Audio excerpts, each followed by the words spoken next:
नमस्कार दोस्तों, welcome to study पाठशाला। आइए शुरू करते हैं आज का सेशन। तो आज के हमारे प्राइम एजेंडा पे हैं यूएस साइड्स विद रशिया। तो यूएस और रशिया साथ में मिलके यूएन रेजोल्यूशन पे वोटिंग कर रहे हैं। तो इस चीज को थोड़ा जानेंगे कि क्या डेवलपमेंट है, लेजिस्लेटिव काउंसिल की क्या इंपॉर्टेंस होती है हमारे यहाँ पे, इसको भी यहाँ पे समझा जाएगा। और इंडिया तालिबान रिलेशन, तो बात कुछ ऐसी है कि क्या हमें तालिबान के एम्बेसडर को इंडिया में अलाउ करना चाहिए। Then right wing in Europe, तो ये एक राइज देखने को मिला है जिसके अंदर राइट विंग पॉलिटिक्स जो है वो काफी अब यूरोपियन कंट्रीज में फैलती जा रही है। देन थ्री लैंग्वेज फॉर्मूला से जुड़ी कुछ बातों को समझेंगे और लास्ट में देखेंगे कि यूके ने अपनी डिफेंस स्पेंडिंग को इंक्रीज कर दिया है। ठीक है। सो ये कुछ चीजें हैं जो हमें यहाँ पे जाननी है और यहाँ पे समझनी है। तो आइए शुरू करते हैं इस सेशन को। फ्रंट पेज पे अगर आप देखेंगे तो slush and water seepage hinders the Telangana tunnel. So अभी भी क्लैरिटी नहीं है कि जो लोग फंसे हैं उनको कैसे बाहर निकाला जाएगा। एनडीआरएफ की फोर्सेस ऑलरेडी वहां पे लगी हुई हैं and we are hopeful that they will be out safe, but हम सिर्फ प्रे ही कर सकते हैं। अभी प्रशासन जो है वो लगा हुआ है, that is the key point here. आगे देखिए आप, US sides with Russia at UN calls for swift end to war. अब ये एक इंटरेस्टिंग डेवलपमेंट हो रही है यहाँ पे। क्यों? देखिए, इसके अंदर यूरोप की इंपॉर्टेंस को समझा ही नहीं जा रहा है, कंप्लीटली यूरोप को निग्लेक्ट कर दिया गया है। और यूएस और रशिया दोनों मिलके ही इस वॉर के ऊपर डिस्कशंस कर रहे हैं। अब देखो, ऐसा इसलिए भी है बिकॉज अगर आप यूएस की प्रेजेंस देखोगे, चाहे हम नेटो की बात करें चाहे इस यूक्रेन वॉर की बात करें, तो मेजर जो फंडिंग है वो यूएस से आ रही है, पैसा यूनाइटेड स्टेट्स का लग रहा है।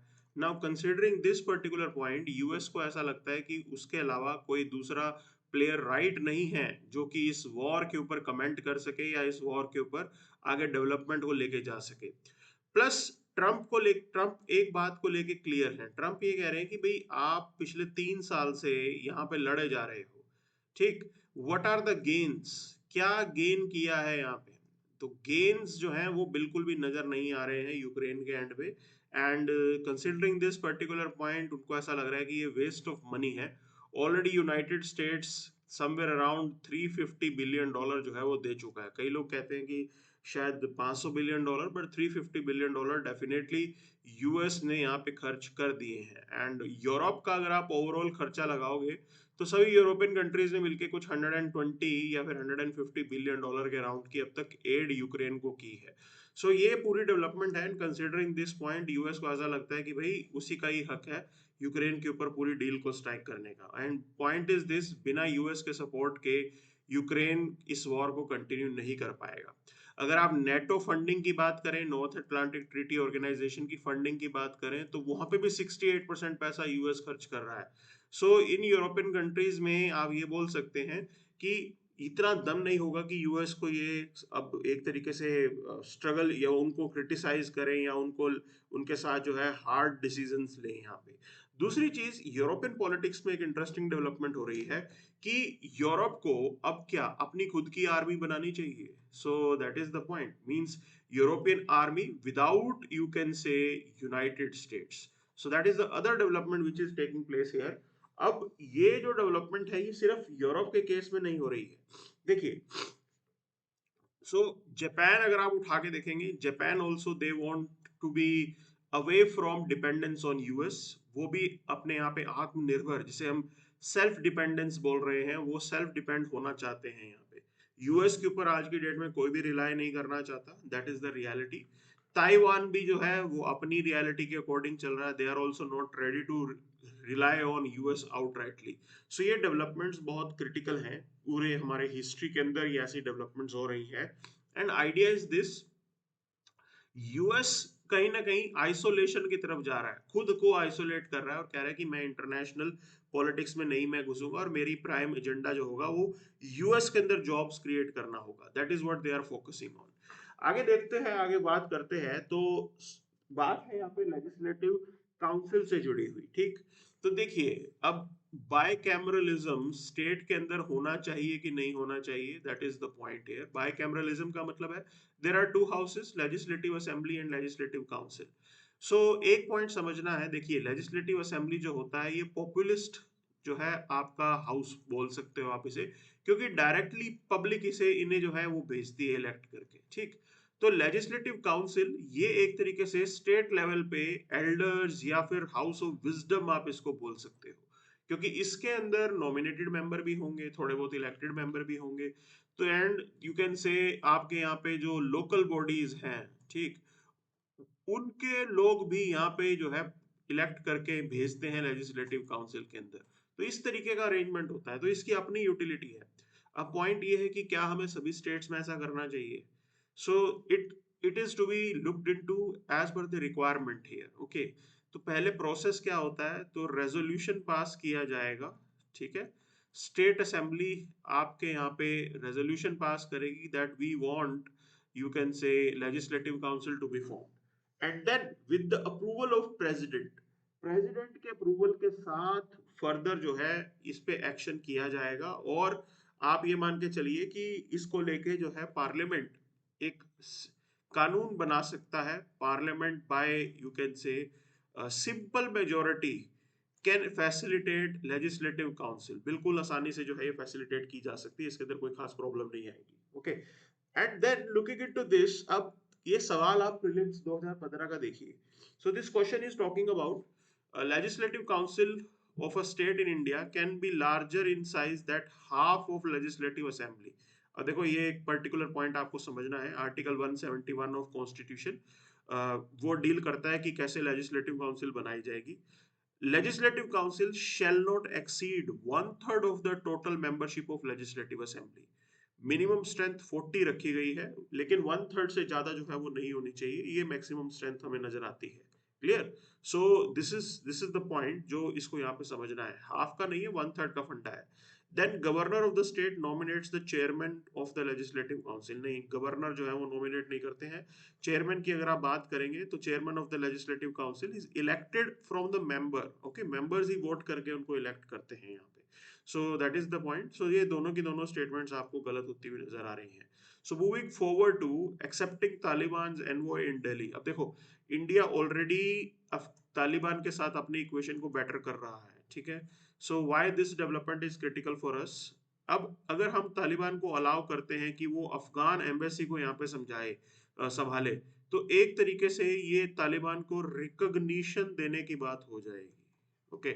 सो that will be the point. अब देखो ये चीज दूसरे आपको समझना है, if we do not allow, अगर हम ये अलाउ नहीं करते हैं, then it's a gain for China as well as Pakistan, because वो ऑलरेडी तालिबान के साथ अपने इक्वेशंस बेटर कर रहे हैं। So we have to see things from these perspective, इन पर्सपेक्टिव को समझ के हमें जो है ये डिसीजन लेने होते हैं, and these are the tough calls, not the easier ones, okay. Because globally अभी भी तालिबान को उतना एक्सेप्टेंस नहीं मिला है, and they definitely want this. Taliban एक चीज जानता है कि India is a, we can say, good investor, हम बहुत बढ़िया इन्वेस्ट करते हैं, ठीक है। और ताल अफगानिस्तान को काफी बेनिफिट होगा इस डेवलपमेंट से, इंडियन इन्वेस्टमेंट से, and they do recognize these particular things, हमारे कल्चरल जो है इक्वेशन पास्ट हिस्ट्री में रही है। So these are the things here, and उनको इंडिया से कुछ खास प्रॉब्लम भी नहीं होती है, तो ये रियलिटी है, ठीक है। अच्छा, अब यहाँ पे जो पुरानी एक तरीके से अफगान सरकार थी, वो लोग ये कह रहे हैं कि भाई ऐसा नहीं करना चाहिए, ओके। अब हमें सोचना है प्रेजेंट के हिसाब से, तो प्रेजेंट के हिसाब से रियलिटी इज, देखिए आप रियलिज्म दिखाइए। रियलिज्म के अंदर जो रियलिटी है वो ये है कि भाई अफगानिस्तान को आज चला तो तालिबान ही रहा है ना, तो आपको इनके साथ एंगेज करना पड़ेगा, ठीक है। रही बात, अब बात करते हैं कि ये क्वेश्चन देखिए 2022 प्रीलिम्स का ये सवाल है। तो ये कह रहे हैं कि अफगानिस्तान के नेबरिंग कंट्रीज कौन से हैं, तुर्कमेनिस्तान है, उज्बेकिस्तान है, ताजिकिस्तान है। और देखो ये चाइना के साथ भी बॉर्डर लगता है अफगानिस्तान का, और इंडिया के साथ भी बॉर्डर लगता है, ठीक है। तो ये पाक ऑक्यूपाइड कश्मीर वाला इलाका है जहाँ पे हमारा बॉर्डर इनके साथ लगता है। Pakistan definitely is there and Iran is there. तो ये पॉइंट है जो समझना है हमें, ठीक है। अब आपको यहाँ से पूरा समझना पड़ेगा कि कौन से कंट्रीज लगे हैं। तो अजरबैजान तो सेंट्रल एशिया में है, ठीक है। अगर मेरे को सिर्फ इस तरीके से देखना हो ना, तो मैं एलिमिनेशन से भी इस क्वेश्चन को कर लूंगा। तो अजरबैजान तो बिल्कुल नहीं है, तो जहां पे 1-1 आ रहा है ना उसको तो आप एलिमिनेट ही कर दीजिए, you will be left with just one option 3-4-5। तो it is easier to do, elimination technique से आप बड़ी आसानी से कर सकते हो इसे। अब बात करते हैं एडिटोरियल की, which is talking about right wing rise in Europe. Okay, right wing का मतलब आप समझ लीजिए, ये लोग कल्चर के ऊपर फोकस कर रहे हैं कि ये यूरोपियन कल्चर को अलग से मानते हैं और यूरोपियन कल्चर पे इनका प्राइम फोकस होता है, दैट इज द आइडिया। अब ओवरव्यू ये है, आज की डेट के अंदर यूक्रेन रशिया वॉर जो है वो चल रहा है, and US Russia they are holding better equation, वो अपने टाइज को बेटर करने की कोशिश कर रहे हैं। और this is a big shift in US you can से पॉलिटिक्स, और उसका इम्पैक्ट जियो पॉलिटिक्स पे भी होगा ही होगा, ठीक है। अब हालांकि रियलिटी समझिए आप, US getting closer with Russia, ये इंडिया के लिए अच्छा है, ठीक है ना। There is no, you can say better thing than this. Okay, it is to be good for India, because हमारे लिए ये प्रॉब्लम क्या होती है ना, हमें हर बार अपने यूएस और रशिया के टाइज को बैलेंस आउट करना पड़ता है। अब वो बैलेंस की प्रॉब्लम जो है वो सॉर्ट आउट हो जाएगी अगर दोनों ही कंट्रीज के रिलेशन बेटर हो जाते हैं, तो that is something that will B good for us. Okay, अब एक पॉइंट आपको समझना है कि यूरोप में चल क्या रहा है। यूरोप में यूरोपियन आइडेंटिटी के ऊपर एक तरीके से अब फोकस वो लोग कर रहे हैं, वी हैव सीन दिस, और वो यूरोपियन यूनिटी की बात कर रहे हैं, ठीक है। Now European unity and all they are talking about, इसके अंदर बाकी एस्पेक्ट्स भी आ जाते हैं। एक तो ठीक है कि आप पॉलिटिकली एक साथ मिलकर काम करोगे, दूसरी चीज आपकी पॉलिसीज माइग्रेशन वगैरह को लेके स्ट्रिक्ट हो जाएंगी, that is the point here, ठीक है, वो बड़ा पॉइंट है यहाँ पे। सो आज की डेट में US is critic of Europe, कैसे, acquisition of Europe failing to address migration and radical Islam effectively, ये प्रॉब्लम उन्होंने बताई है। And there is this right wing sentiment as backlash against the perceived failure of the liberal policies. Okay, so देखो बहुत सारे जो है central Asia से रेफ्यूजीज वो यूरोप के अंदर गए थे, और कहीं ना कहीं वहां पे प्रॉब्लम भी हुई, बहुत सारे ऐसे इंसिडेंट भी हुए, वो कल्चरल एक तरीके से शॉक लगता है ना। यूरोप का अपना कल्चर है, एंड बाकी जो यहाँ से मिडिल ईस्ट से जा रहे हैं वो इस्लामिक कंट्री से लोग उठ के जा रहे हैं, तो उनका अपना वहाँ पे कल्चर जो है वो रहा है, ठीक। तो ये माइग्रेशन और डेमोग्राफिक्स जो है ये सारा वहाँ से बिगड़ा है, और लोकल्स को ऐसा लग रहा है कि European identity is in danger. Okay, कि यूरोप डेंजर में है, यूरोपियन आइडेंटिटी जो है वो कहीं ना कहीं उनको threat, as as a threat वो परसीव कर रहे हैं, ये जो माइग्रेंट्स यहाँ पे आ रहे हैं। सो ये डेवलपमेंट बहुत ही इंपॉर्टेंट है। Okay, why I am saying this, these developments are critical here. तो आपको एक पॉइंट समझनी होगी कि देखो, ये रीजन है जिस वजह से राइट विंग राइज कर रहा है, ठीक, and we have seen it in multiple countries. तो ये डेवलपमेंट है, and other part is this, they are also not happy with United States. तो यूरोपियन सॉलिडारिटी की तरफ यूरोप जा रहा है धीरे धीरे, अभी तो डिवाइडेड नजर आएगा, ठीक है ना, बट अगर ये राइट विंग एक साथ सब आ जाते हैं तो there will be European solidarity, that's the point here. So this is something that one has to see, and ये एक बड़ी चीज होगी, ठीक है। अब शुड अ थर्ड लैंग्वेज भी कंपलसरी, तो एक पॉइंट यहाँ पे है, देखिए आपके यहाँ पे, अब देखिए, ऑफिशियल यूज के लिए इंग्लिश को यूज किया जाता है, एंड कॉन्स्टिट्यूशनल ड्यूटी है to promote Hindi as a medium of expression, ये कॉन्स्टिट्यूशन के अंदर हमारे यहाँ पे प्रोविजन है। ड्यू एजुकेशन पॉलिसी ने 3 लैंग्वेज फॉर्मूला रिटेन किया, ओके, कि आप अपने हिसाब से जो है लैंग्वेजेस करेंगे, एक जो है इंडियन लैंग्वेज होगी आपकी, एक इंग्लिश होगी, और एक हिंदी, आप या कोई और लैंग्वेज जो आपकी लोकल है उसको आप लेके चल सकते हैं। तो this is the idea here. अब प्रेजेंटली अगर हम annual survey of education report को देखें, 60% of class 5 student unable to read class 2 books, 25% of youth struggled with fluency in regional language and 40% in English. तो रियलिटी ये है कि देखो, आप मदर टंग के अंदर आपको उम्मीद थी कि आप जो है लोगों को सिखाएंगे, and that has not taken place here, okay, और इंग्लिश के अंदर भी फ्लुएंसी जो है वो अच्छी नहीं है। सो ये प्रॉब्लम यहाँ पे हाईलाइट होती है। Then there is a problem related to expenditure, 15% of the elementary education expenditure is from center, 85% from the state. Okay, so combined education expenditure is somewhere around 4 to 4.5% of GDP. और new education policy कहती है कि 6% आपको education पे खर्च करना है, which is quite less. देखिए धीरे धीरे पिक हो रहा है, 4 to 4.5% भी पहुंचा है, तो बहुत अच्छी बात है ये। पहले इससे भी कम हुआ करता था। तो बट रियलिटी इज दिस, ऐसे में वो थर्ड लैंग्वेज को कैसे आप लेके जाएंगे? सो वो एक चैलेंज बन जाता है यहाँ पे, ठीक है ना। And that is what this particular editorial is also pointing out. Other point is this, you have to improve teaching, आपको टीचिंग के ऊपर फोकस करना है।